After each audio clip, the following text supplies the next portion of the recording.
Welcome back to the Deep Dive.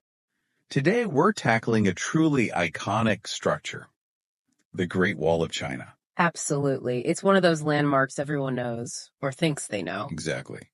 Most of us probably picture, a single massive stone wall snaking across hills forever. That classic image, yeah. But our mission today, using the sources we've gathered, is to dig a bit deeper than that picture.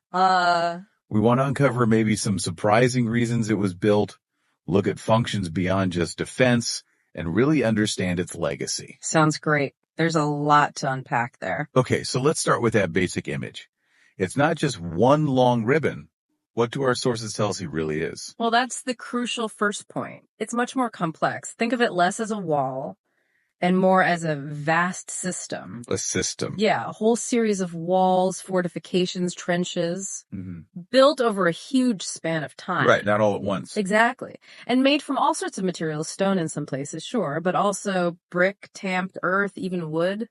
It really depended on the local terrain and the era. So it stretches across northern China, but as this kind of historical patchwork. That's a perfect way to put it.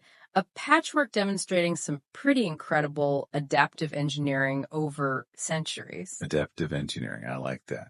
And you mentioned function.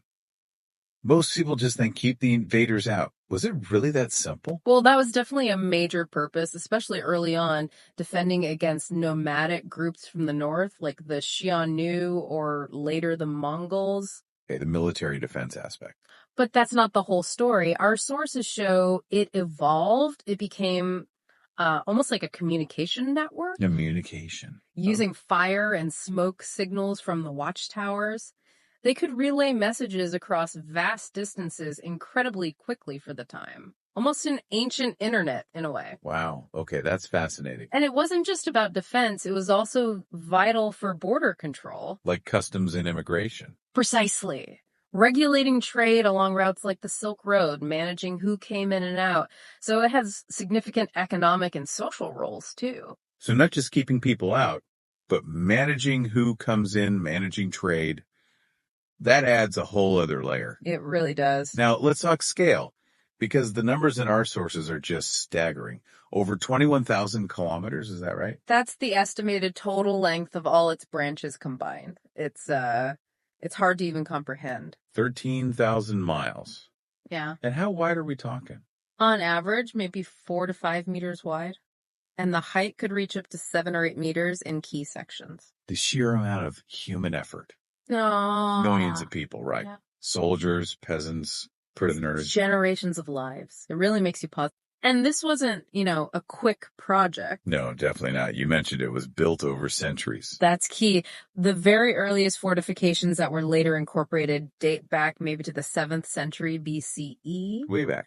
Then you have Emperor Qin Shi Huang in the Qin dynasty around 221 BCE, famously connecting some existing walls. Right. He often gets credited with starting it. He consolidated parts, but it wasn't the beginning or the end.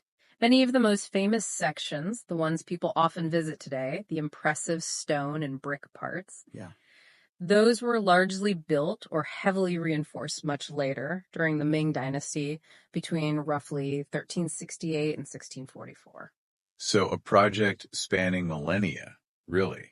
And the materials you mentioned, they varied. Absolutely. They used what was available, stone in the mountains, naturally. Yep. But in the plains or desert areas, it was more often rammed earth, wood, or locally made bricks. Super adaptable. And it wasn't just the wall itself. There were other features. Oh, definitely. Watchtowers were critical for observation for those signal fires we talked about, barracks for troops. And then you had major fortified passes like Jiyu Pass at the western end and Shanhai Pass where the wall meets the sea. These were like huge fortresses controlling key points. Incredible strategic thinking. So bringing it to today, what's its significance now? Well, formally, it's a UNESCO World Heritage Site, has been since 1987. It's also listed as one of the new 7 wonders of the world. Right. Huge cultural weight. Immense. It's a powerful symbol of China's long history, its endurance, its engineering prowess, and of course, a massive tourist attraction, even though parts are in ruin. Okay, but we have to address the myth. can you actually see it from the moon? Ah, the classic question. No, you absolutely cannot see it from the moon with the naked eye. Think about it. It's long, but it's relatively narrow. Astronauts have confirmed this many times. It's a powerful symbol, yes, but not quite that visible. Okay, good to clear that up. So we've covered this incredible scale, the centuries of construction, the shifting purposes, the symbolism.